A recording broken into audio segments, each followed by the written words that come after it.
Le 29 décembre 1972, la nuit est calme au-dessus de la Floride. Le vol 401 d'Eastern Airlines, un Lockheed L-1011 flambant neuf, quitte New York pour Miami. À bord, 176 personnes, des familles, des voyageurs d'affaires, des vacanciers. L'équipage est expérimenté. Aux commandes, le capitaine Robert Loft, le copilote Albert Stockstill et l'ingénieur Donald Repo.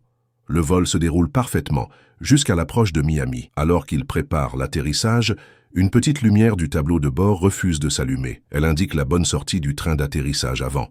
L'avion vole normalement, mais par sécurité, Loft décide de maintenir l'appareil à 2000 pieds, en cercle au-dessus des Everglades.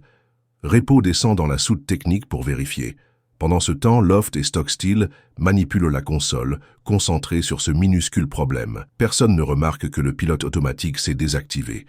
L'avion descend lentement sans que l'équipage s'en aperçoive. La nuit masquant le sol marécageux. Quelques secondes avant l'impact, Stockstill s'écrie « Nous descendons, trop tard ».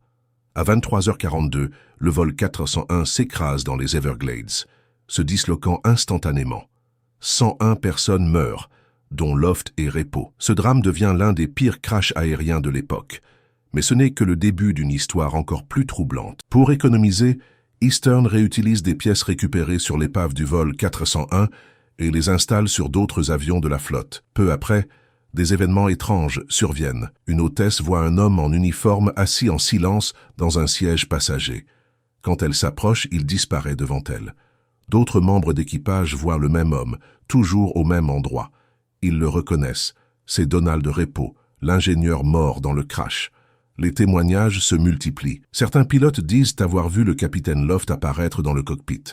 Dans un cas célèbre, le fantôme de Repo serait apparu en disant calmement « Vérifiez cet appareil ». Une inspection est effectuée et révèle une panne grave qui aurait pu causer un nouvel accident. Peu à peu, une rumeur se propage. Voir Loft ou Repo est le signe qu'un danger approche. Des passagers rapportent aussi des sensations étranges. Voix dans la cabine vide, bruit de pas, ombre dans les hublots. Dans un témoignage marquant, un steward voit Repo inspecter la cuisine arrière, puis se volatiliser dans un nuage de fumée blanche. Eastern ouvre une enquête interne, mais impose le silence pour éviter un scandale. Certains employés menacent de démissionner, terrorisés à l'idée de travailler dans des avions hantés. Malgré les efforts pour étouffer l'affaire, un rapport interne confirme plus de 20 témoignages crédibles, souvent corroborés par plusieurs témoins en même temps. Le détail le plus troublant, toutes les apparitions se produisent sur des avions contenant des pièces du vol 401. Lorsque la compagnie retire et détruit ses composants, les phénomènes cessent presque immédiatement. Les sceptiques parlent de stress post-traumatique ou de rumeurs amplifiées.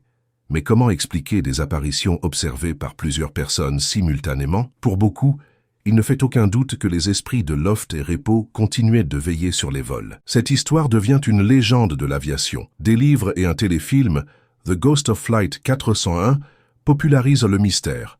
Eastern, elle, ne reconnaît jamais officiellement les faits, mais interdit désormais la réutilisation de pièces provenant d'avions accidentés, une règle toujours suivie aujourd'hui. Pour certains, Loft et Repo ne sont pas des fantômes maléfiques, mais des protecteurs. Ils seraient restés pour prévenir d'autres tragédies, comme ce jour où Repo a averti un pilote d'un danger imminent. Plus de 50 ans après, le mystère reste entier. Était-ce le fruit de l'imagination ou une preuve que certaines âmes restent liées à ce monde? Une chose est sûre, l'histoire du vol 401 a profondément marqué l'aviation. Alors, la prochaine fois que vous monterez dans un avion, regardez bien autour de vous. Peut-être croiserez-vous un passager qui n'est pas censé être là. Et si vous le voyez, souvenez-vous de Donald Repo et Robert Loft, les gardiens invisibles des cieux.